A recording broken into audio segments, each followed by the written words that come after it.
2025 সনের জুলাই মাস শেষ হতে চলল এবং আগস্ট মাস আসছে।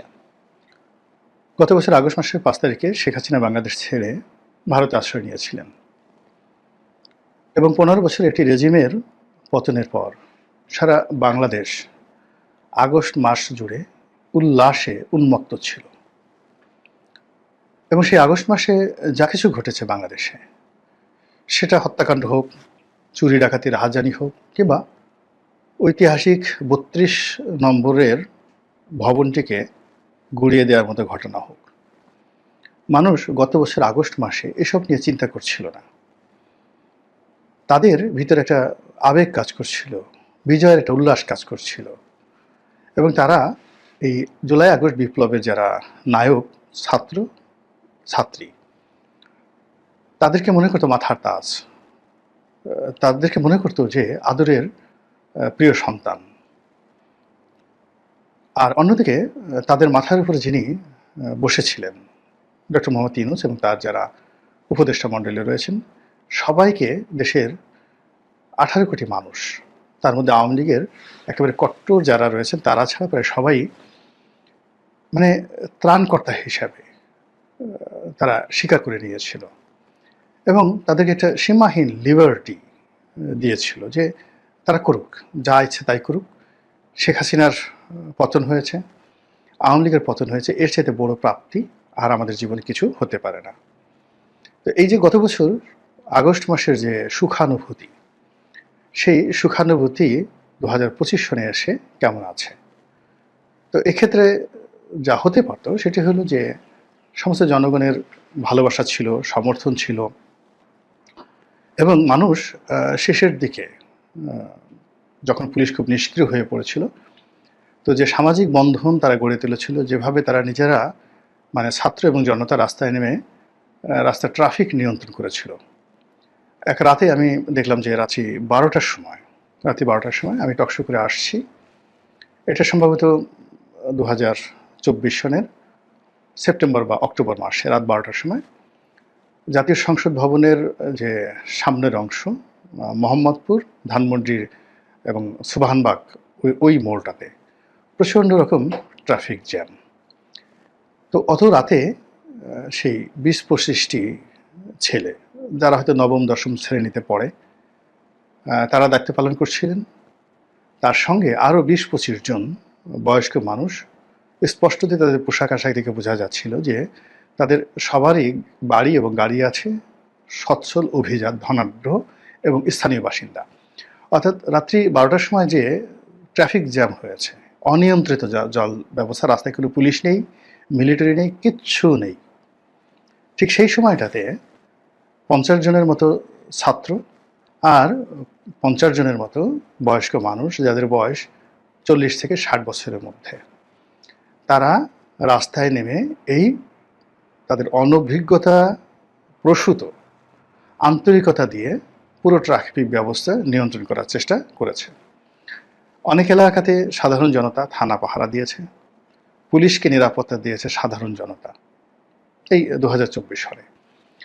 তারপর এলাকাতে যেন আইন শৃঙ্খলা স্বাভাবিক থাকে, এই জন্য মানে অনেকটা কোনো কমিটি না করে সাধারণ মানুষ কিন্তু রাস্তায় নেমে এসেছিল।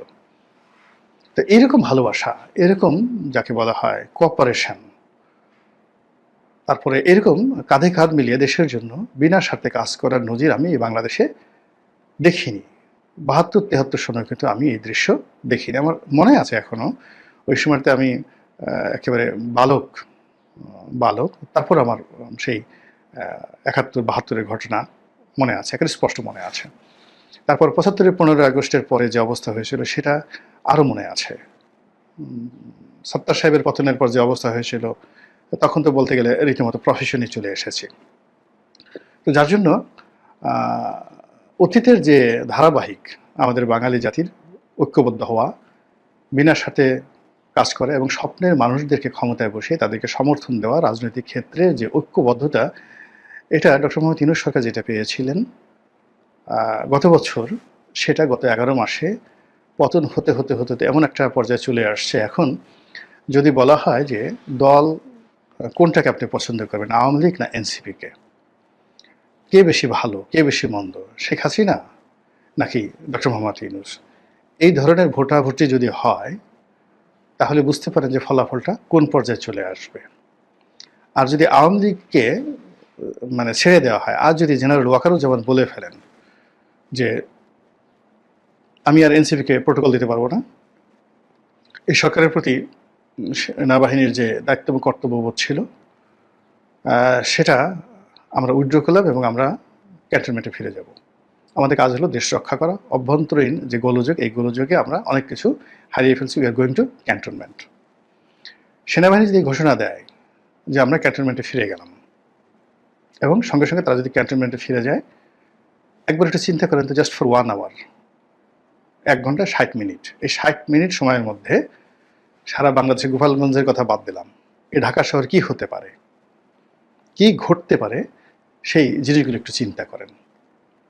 তো এই যে অবস্থাটা সৃষ্টি হলো, আজকের এই অবস্থাটা সৃষ্টি হলো, এটা কি সেনাপ্রধান জেনারেল ওয়াকারুজ্জামান করেছেন?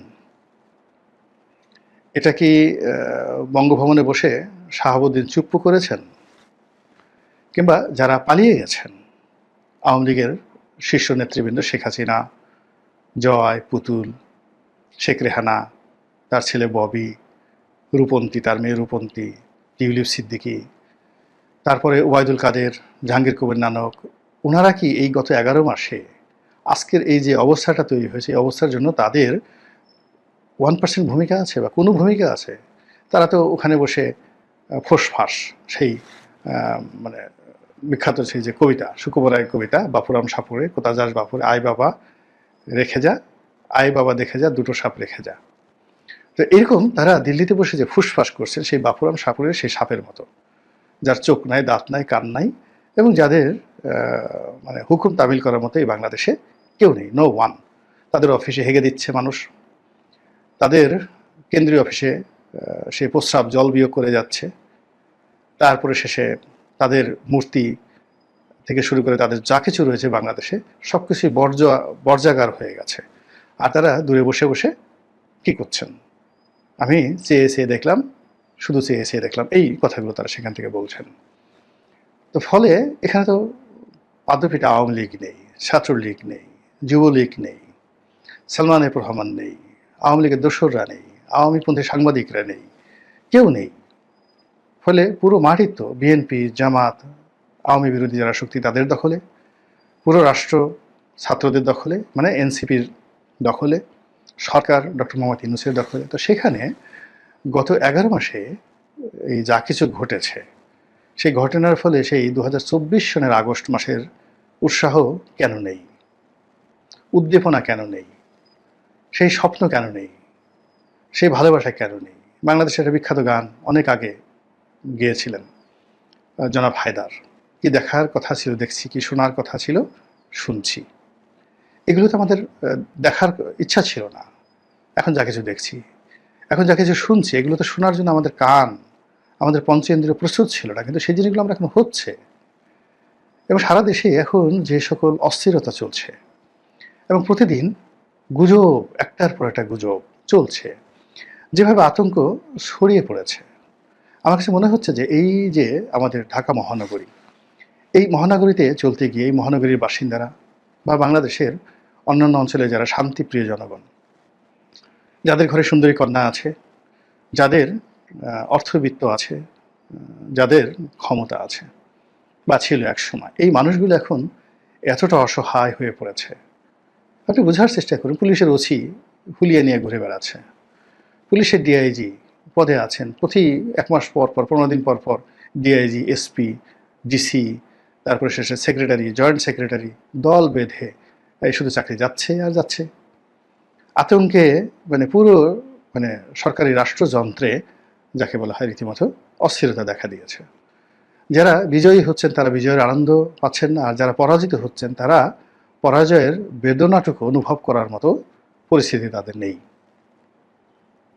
কি হচ্ছে ক্যান্টনমেন্টে আমরা এটা জানি না, খুবই স্পর্শকাতর জায়গা, আমরা জানি না। কিংবা বিচারপতিদের মধ্যে যে ভয় আছে, মানে সুপ্রিম কোর্টের বিচারপতিদের মধ্যে যে ভয়, আতঙ্ক, দ্বিধা, সংকোচ কাজ করছে, একজন প্রধান বিচারপতিকে হাতকড়া পরিয়ে সেখানে আদালতে হাজির করা হলো, এখন এটা দেখে বর্তমান প্রধান বিচারপতি তিনি কি আয়েশ করে কোলবালিশে হেলান দিয়ে তারপরে পিয়ার কিয়া তো ডরনা কিয়া এই গান শুনবেন? মুঘলে আজমের সে বিখ্যাত গান সম্রাট আকবর যেভাবে সিংহাসনে বসে শুনেছিলেন, তিনি কি সেইভাবে বসে এই গান শুনবেন? নাকি জাস্টিস খায়রুল কিংবা জাস্টিস মানিকের পরিণতি দেখে তার মনে আতঙ্ক তৈরি হবে? আর যদি একজন বিচারকের মনে ন্যূনতম একটু ভয়, দ্বিধা, সংকোচ থাকে, দুনিয়ার যাই হোক না কেন বিচার হয় না। এটাই বাস্তবতা। তো সেই ঘটনাগুলো ঘটছে এবং এই ঘটনার ফলে কি হলো, সারা দেশে সীমাহীন অস্থিরতা শুরু হয়ে গেছে এবং এই অস্থিরতার কারণে জনগণ যতটা না আতঙ্কিত তার চাইতে সরকারের মধ্যে আতঙ্ক বেশি দেখা দিচ্ছে। 2025 সনের জুলাই এবং আগস্ট আমাদের হওয়া উচিত ছিল আনন্দের মাস, বিজয়ের মাস, উদযাপনের মাস।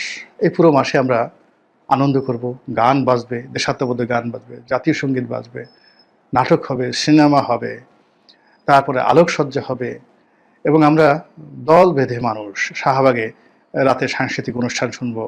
রাজু ভাস্কর্যের সামনে সেই এত বড় মেলা হবে যে ঢাকা বিশ্ববিদ্যালয় চত্বরে তিল ধারণের জায়গা থাকবে না। প্রতি রাতে এখানে সাংস্কৃতিক অনুষ্ঠান হচ্ছে, আজ গান হচ্ছে, বাজনা হচ্ছে। এটাই তো হওয়ার কথা ছিল। যেভাবে আমরা দীর্ঘদিন ধরে 21শে ফেব্রুয়ারি পালন করে আসছি, যেভাবে আমরা 16ই ডিসেম্বর পালন করে আসছি, যেভাবে আমরা 26শে মার্চ পালন করে আসছি, তো ওখানে তো আমাদের আনন্দের এখনো ঘাটতি হচ্ছে না। আমরা যার যার মতো উদযাপন করছি। কেন 5ই আগস্ট আমাদের জীবনে আনন্দ না হয়ে আতঙ্ক হবে বলেন? কেন ভয়ের কারণ হবে? কেন এই আগস্ট মাসকে কেন্দ্র করে, জুলাই মাসকে কেন্দ্র করে 11 দিনের এমার্জেন্সি সতর্কতামূলক অবস্থা জারি করা হবে? কেন এই সময়টিতে সবাই তটস্থ থাকবে? কি হচ্ছে, কি হতে পারে, কে কোথায় ঘুমাচ্ছে, কে কোথায় পালাচ্ছে, কে কোথায় যাচ্ছে, এর দুর্নীতি আজকে প্রকাশ পাচ্ছে, কার দুর্নীতি আজকে প্রকাশ পাচ্ছে, এ নিজেকে লেজ কাটা শিয়াল বলছে, আর একজন বলছে আমি লেজ কাটা শিয়াল না, তুই লেজ কাটা শিয়াল, একে এখানে চাঁদাবাজ ধরা পড়ছে। মানে অভিনব সে সমস্ত ঘটনাগুলো ঘটেছে। বলেন তো এই ঘটনার সঙ্গে ফ্যাসিবাদ কিভাবে জড়িত? গুলশানে যে চাঁদা আদায় করতে গেল যে গ্রুপটি, যারা ধরা পড়লো, এখন এর সঙ্গে আওয়ামী লীগের কি সংযোগ আছে বলেন? কিংবা ধরুন চাঁদাবাজদের একটা তালিকা রাজশাহীতে করা হয়েছে, এর মধ্যে আওয়ামী লীগের কি করার আছে? সারা দেশে মারামারি হচ্ছে, কাটাকাটি হচ্ছে, সেখানে চট্টগ্রাম সবচেয়ে বেশি রক্তাক্ত, মানে রাজশাহী সবচেয়ে বেশি রক্তাক্ত। চট্টগ্রামে বিএনপি অন্তর্দ্বন্দ্ব, রাজশাহীতে চাঁপাইনবাবগঞ্জে বিএনপি জামাত অন্তর্দ্বন্দ্ব। এটা এই যে রক্তক্ষয়ী অবস্থায় পৌঁছে গেছে। এই ঢাকা শহরে বিএনপি জামাতের মধ্যে যে দ্বন্দ্ব এবং সংঘাত হচ্ছে, সরকারের সঙ্গে রাজনৈতিক দলের যে দূরত্ব, এই দূরত্ব এখন খেস্তি খাবড়ে পরিণত হচ্ছে এবং এখন অনেকে বলার চেষ্টা করছে যে যমুনা ঘেরাও করব। বিএনপির মতো দল যমুনা ঘেরাও করার কথা বলছে এবং ইতিমধ্যে শেখ সাহেব, জনতার মেয়র, তিনি অনেকদিন যমুনা ঘেরাও করার মানে করে রেখেছিলেন। পরে সেটা সেই যাকে বলা হয় বিএনপির হাইকমান্ডের নির্দেশে তিনি সেটা সরিয়ে নেন। তো সেটা আবার তিনি বা তার যারা লোকজন আছে তারা শুরু করার হুমকি দিয়েছেন এবং এটা এই আগস্ট মাসেই, এই জুলাই মাসে গোপালগঞ্জে যা কিছু ঘটলো, এই জুলাই মাসে কক্সবাজারে যা কিছু ঘটলো, রাঙামাটিতে ঘটলো, এই জুলাই মাসে গাজীপুরে যা কিছু ঘটলো, এই জিনিসগুলো তো আমাদের প্রত্যাশার মধ্যে ছিল না। এখন এই কাজ করলো কারা? কাদের জন্য আজকে আমরা এই অবস্থায় উপনীত হলাম? তারা কি তাদের এই যে ব্যর্থতা, এর জন্য অনুতপ্ত? তারা কি তাদের ব্যর্থতাগুলো চিহ্নিত করতে পারছেন, নাকি তাদের সকল কর্মের জন্য শেখ হাসিনাকে দায়ী করে, তারেক জিয়াকে দায়ী করে, জামাতকে দায়ী করে, এনসিপিকে দায়ী করে নিজেরা দায়মুক্ত হওয়ার চেষ্টা করছেন? আর এভাবে কি দায়মুক্তি সম্ভব? আর এভাবে কি সমস্যার সমাধান হবে? নাকি বড় কোনো ক্ষয়ক্ষতি দ্বারা, বড় কোনো অস্থিরতা দ্বারা আমরা আবার নতুন কোনো বিপদের মুখোমুখি হতে যাব?